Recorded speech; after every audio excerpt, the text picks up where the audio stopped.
Hey everyone, welcome to What I Think Wednesday.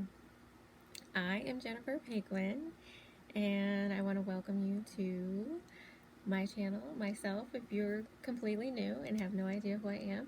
And if you are well aware of who I am, then thank you for joining and your interest and support. So, originally, I had wanted to make this channel about my feelings, thoughts, ideas, all sorts of sharing like that. So here I am continuing along that idea.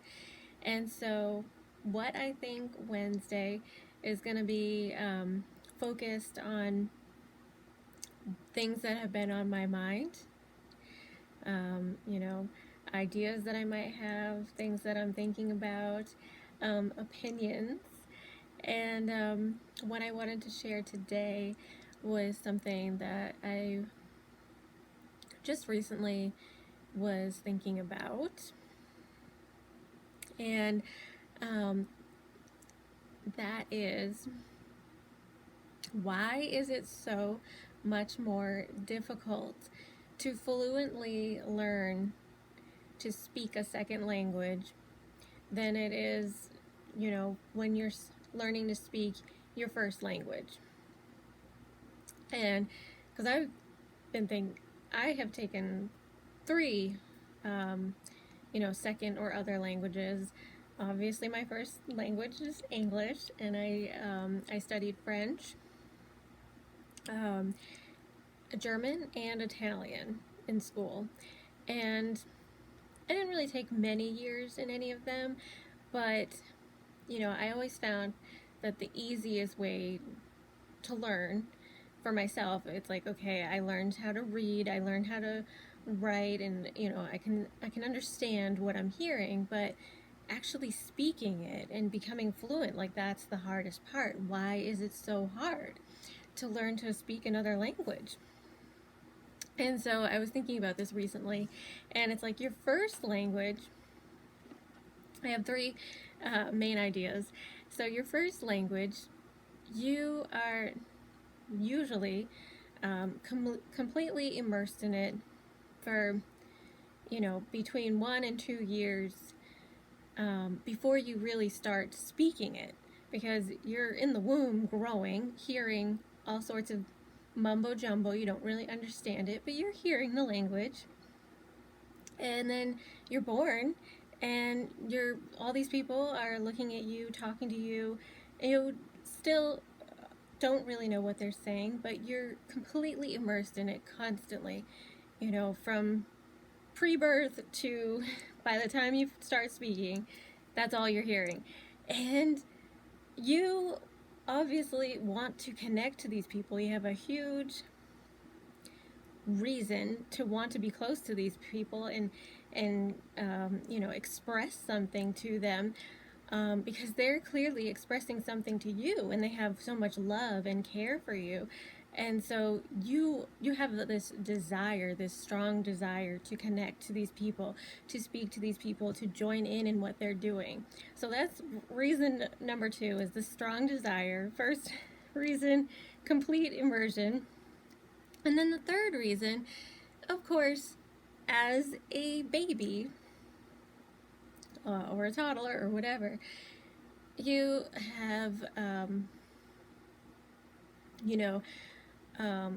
raw basic needs. And so it's like this basic drive that is just like, I need someone to feed me, I am cold, I need to be warm, my diaper needs to be changed, like these basic needs that are like primal, and they need to be expressed, and you don't know how to do it, but you figure everybody else is speaking to me, so I guess I'm gonna do that too. And so it's just all of this combined is what makes it so easy to learn to speak to other people. And then obviously throughout time, because you know, people just keep speaking to you and they encourage you, you know, that makes it so much more interactive, and there's just so much more desire than when you're just learning a second language or other language in a class. I mean, you don't have a strong desire to connect with anybody who's speaking that language necessarily, unless you know somebody.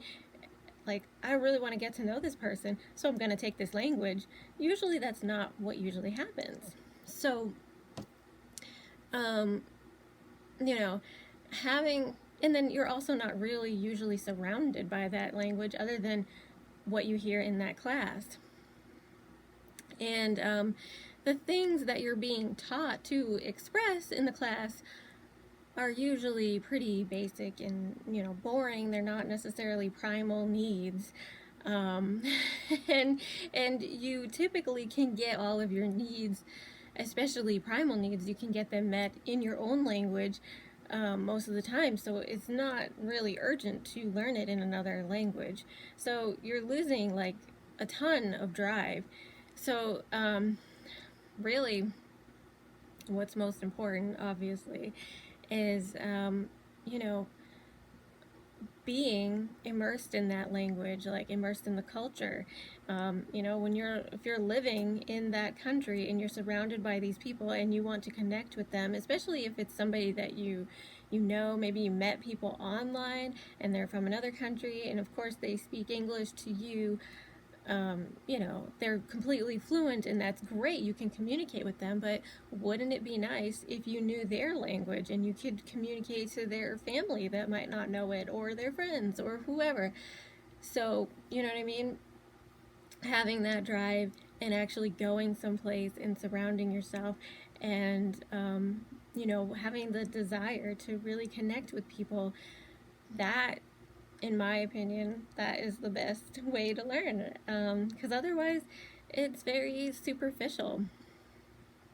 And of course, you know, if you're in a classroom that's completely detached, it is very much about, you know, learning the proper spelling and pronunciation and the verb subject agreement and all that kind of thing. Like, it can get a little bit dry, and it's not so much real life, the real desire to want to speak to somebody. And that really comes with being around the people, or knowing some people that speak that language that you want to communicate with. That, I think, is the most important thing for learning a second or other language fluently. So thanks so much for listening for What I Think Wednesday. And I'm looking forward to doing more videos like this. Let me know what you think and any other ideas or what you want to hear me, what I'm thinking about, anything. All right, thanks for listening. Bye.